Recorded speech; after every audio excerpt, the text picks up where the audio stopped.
Passionné de business et plus récemment de tech, j'ai voulu se faire rencontrer des entrepreneurs des deux mondes afin qu'ils échangent sur leur parcours, leurs best practices et leur mentalité de hustler.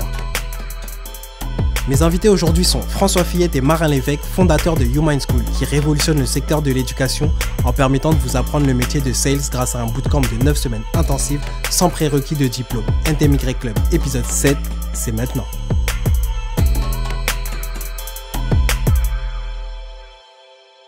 Moi, du coup, j'ai commencé par une école de commerce il y a quelques années. J'ai toujours eu un penchant pour faire des projets, lancer des projets. Du coup, j'avais créé une première start-up en 2011. En gros, je m'emmerdais en cours et la seule manière que j'ai trouvé d'occuper mon temps et de faire quelque chose qui me tenait vraiment à cœur, ça a été de travailler sur cette boîte et de la lancer. Bon, ça n'a pas marché. Après, ça m'a permis de découvrir cet univers et je me suis toujours dit que j'allais y retourner tôt ou tard. Pour arriver après à mes fins, je me suis spécialisé et c'était un peu une erreur, je pense, de parcours. J'ai décidé de faire de la finance parce que je me suis dit, ok, qu'est-ce que je peux faire où de manière assez concrète, je vais apprendre des choses qui vont me permettre de monter une boîte plus tard. J'en ai un peu chié pendant quelques années. Après ça, je suis retourné, on m'a débauché pour repartir dans l'investissement. Donc j'ai travaillé pendant un an et demi comme investisseur en fait dans l'univers des startups. Donc c'était génial comme job parce que mon job au quotidien c'était de rencontrer des entrepreneurs. Et là ça va faire le lien du coup avec je vais laisser la parole un petit peu à François. Mais du coup ce qui s'est passé c'est que je voulais rentrer en France à ce moment-là. Pour des raisons personnelles et je me suis dit ok, qu'est-ce que je fais quand je rentre en France. Je voulais monter une boîte et je savais aussi que mon compère là à côté était plus ou moins aussi sur la même longueur d'onde, mais du coup on a décidé de travailler sur le concept de YouMind School.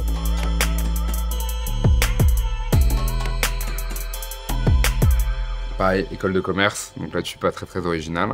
Je fais école de commerce, à la fin j'ai l'opportunité de faire un double parcours avec une école d'ingé. Et j'ai deux copains qui m'ont dit un jour, bah écoute, on a gagné un hackathon et on pense monter une boîte. Et comme je suis comme Marin, j'ai toujours eu du mal avec l'autorité.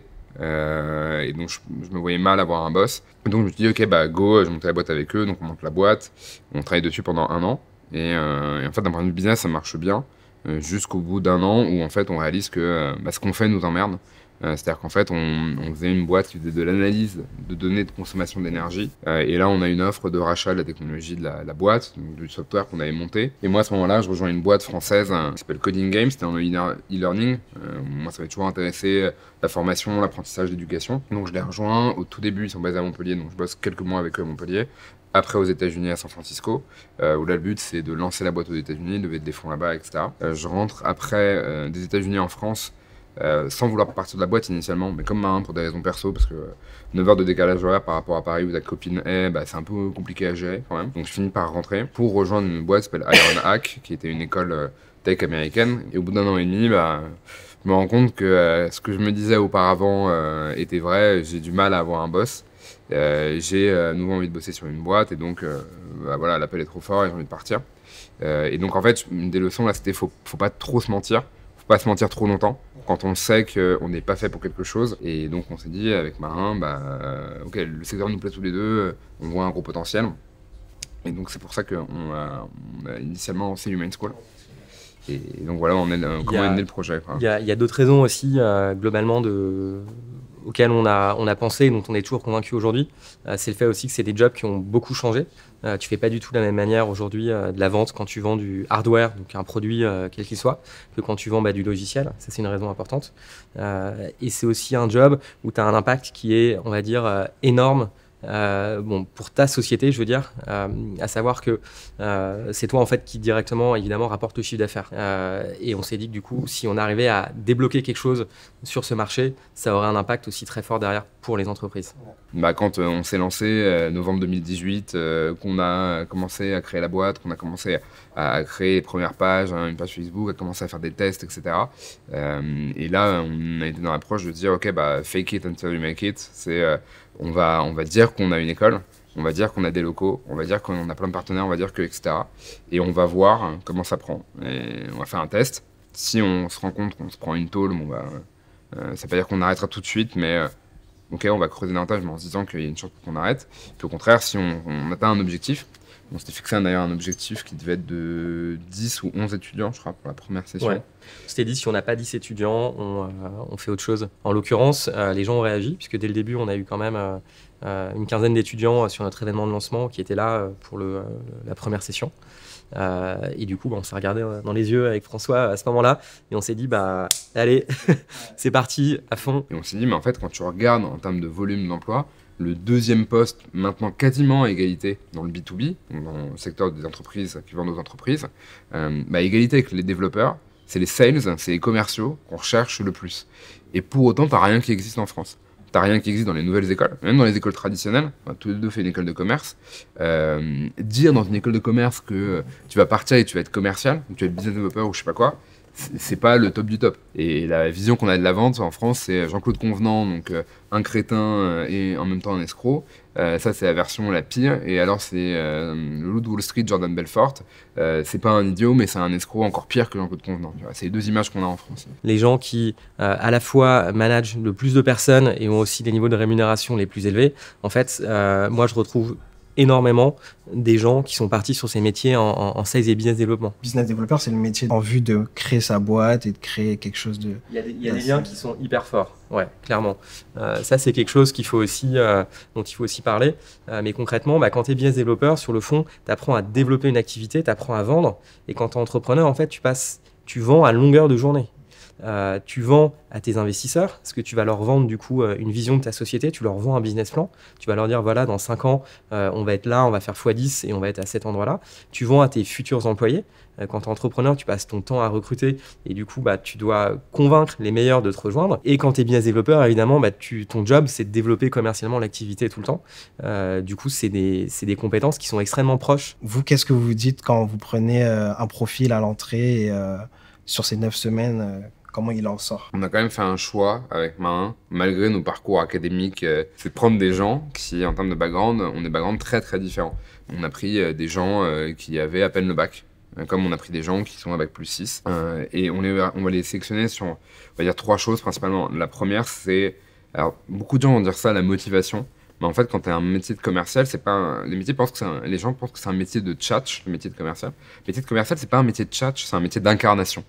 C'est qu'il faut que toi, tu arrives à incarner l'entreprise, le produit que tu vas vendre demain, parce que pour ton client, l'entreprise, c'est toi, t'es l'entreprise. Deuxième chose qu'on va regarder, c'est est-ce qu'ils ont ce qu'on appelle les soft skills indispensables. C'est une bonne élocution, c'est une bonne maîtrise de la langue française, orale, écrite. S'ils cochent toutes ces cases, entreront dans la formation. Ils sont en fait formés ensuite pendant 9 semaines. En plus, une 10e semaine qui est consacrée au projet professionnel. Et après, le but, c'est que eux, ils puissent démarrer en poste en étant opérationnels.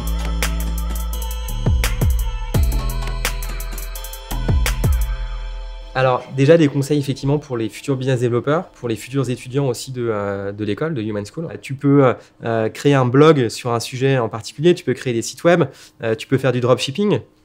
C'est des choses qui sont un peu accessibles à tout le monde aujourd'hui. Tu peux lire des livres aussi sur l'entrepreneuriat, sur la tech. Et ça, c'est des petites choses que tu peux après expliquer en entretien, que tu peux ajouter sur ton CV et qui vont te permettre de créer cette cohérence et qui vont faire que demain, quand tu vas postuler à Human School, tu vas être pris. Si tu penses que tu vas être nul, tu vas être nul. Si tu penses que tu vas être bon, tu peux être bon. Il y a nous, un élément auquel on forme qu'on appelle le success plan. C'est, tu as fait un premier meeting avec un client, tu as identifié son besoin, tu l'as mesuré, tu as essayé de comprendre son process de décision et ses critères de décision, et après tu vas lui proposer un success plan. Success plan, c'est quoi? C'est un ensemble d'étapes, à des deadlines donnés, avec des responsables pour chaque étape. En fait, ce truc-là qu'on apprend en vente, success plan, en fait, ta vie, ça doit être un success plan de te dire, ok, moi, mon objectif, si je suis un peu réaliste et honnête avec moi-même, c'est que dans 2 ans, je vais être là. Tu constates un truc entre tous les gens qui réussissent. Tous, c'est la planification. Ils ont tous un plan qui déroule pour atteindre un objectif. Mais tous. Ce qui fait peur aux gens, ils se disent, mais c'est au détriment de ma vie de famille, etc., de mes loisirs. Qu'est-ce que tu peux leur répondre Moi, je me dis, au début surtout, t'es obligé. Mais tu peux pas high risk, high reward. Sur la motivation, il y a un point aussi qui est très important, c'est qu'il y a un biais toujours. En fait, il y a un biais entre ce qui est public et ce qui est caché. Et ce que les gens, en fait, ce qui est public, c'est tu vois les réussites tu vois les récompenses, tu vois un entrepreneur qui je sais pas, va gagner un prix ou est interviewé sur une chaîne d'information, ces choses-là. Mais en fait, tu vas pas voir derrière que cette réussite qui est publique, la partie émergée de l'iceberg, en fait, pourquoi est-ce qu'elle est là? C'est qu'elle s'appuie sur une montagne d'échecs et de remise en question et de souffrance aussi, et de travail. La clé du succès, finalement, c'est à chaque fois de garder ton niveau d'énergie, d'intégrer cet échec comme étant, en fait, juste, on va dire, une part normale du process de la réussite, et derrière, de te relever et de toujours repartir. Tu regardes Jeff Bezos, tu regardes Musk ou autre, tu te dis waouh, mais c'est des cartons énormes, mais tu vois pas l'envers du décor. Est-ce que ces mecs-là peuvent produire comme volume de travail, comme pression, ce qu'ils doivent encaisser? Faut vous dire, vous allez en baver, ça va être dur, vous allez vous éprouver vous, mais en fait, ça fait partie du chemin. On a créé de la valeur pour les gens qui nous regardent, je vous en remercie. Merci à toi, On va Valdi. continuer les conversations en off. Ouais, à très bientôt. Avec grand plaisir.